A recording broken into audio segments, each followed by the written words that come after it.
This is our church, so we are free to make our own decisions about belief and practice within the context of our Unitarian Universalist purposes and principles. With that freedom comes responsibility. Nobody supports this church for us, even in the summertime. Everything we are able to do within these walls and beyond them comes from the people of this congregation. Because we value both our freedom and ministry we are called to in the congregation, in the community, and in the world, we choose to give generously. So please reflect on what this free church and its work in its larger community mean to you as you decide upon your gift. The morning offering will be now given and received. While we're doing this, we will also sing another Beatles song that John wrote, called In My Life.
Let me take you down, 'cause I'm going to strawberry fields.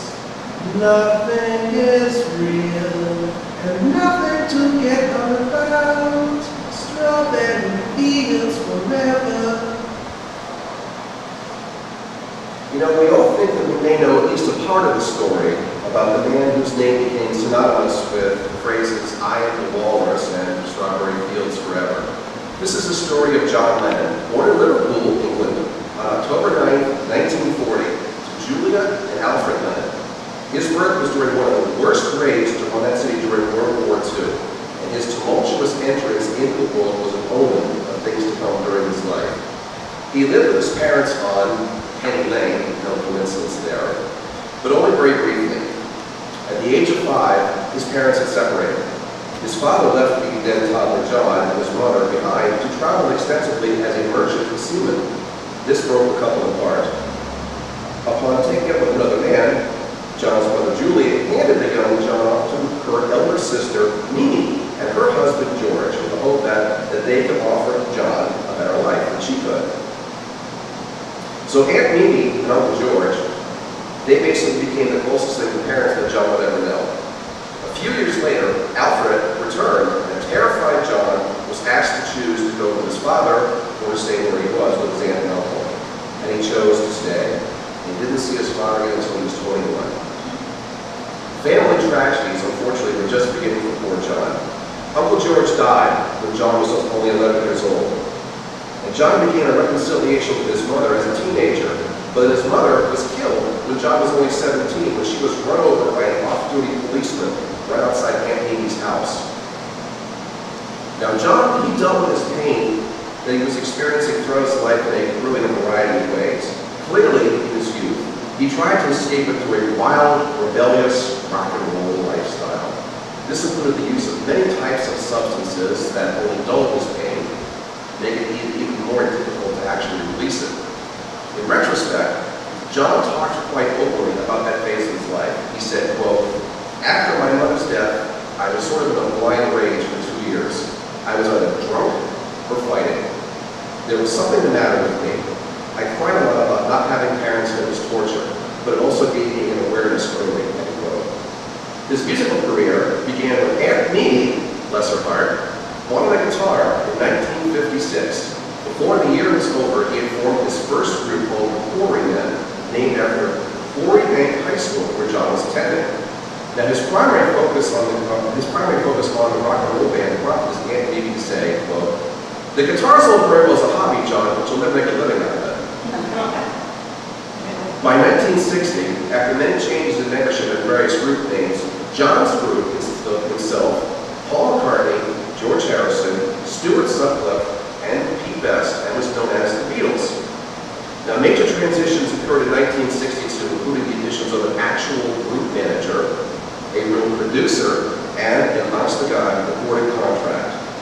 1962 also saw the loss of Stuart Sutcliffe, who died suddenly of brain hemorrhage, and at the producer's request, the replacement of the drummer Pete Best by the more well-known Richard Starkey, aka Ringo Starr. What followed next in music history was known as Beatlemania, where the Beatles were the most popular rock and roll group in the world. Now, how and why this happened, no one is quite sure, not even the Beatles themselves. But they gave most of the credit to the band's manager, Brian Epstein. And it was a tumultuous roller coaster ride, many ups and downs, from constantly being in the public eye.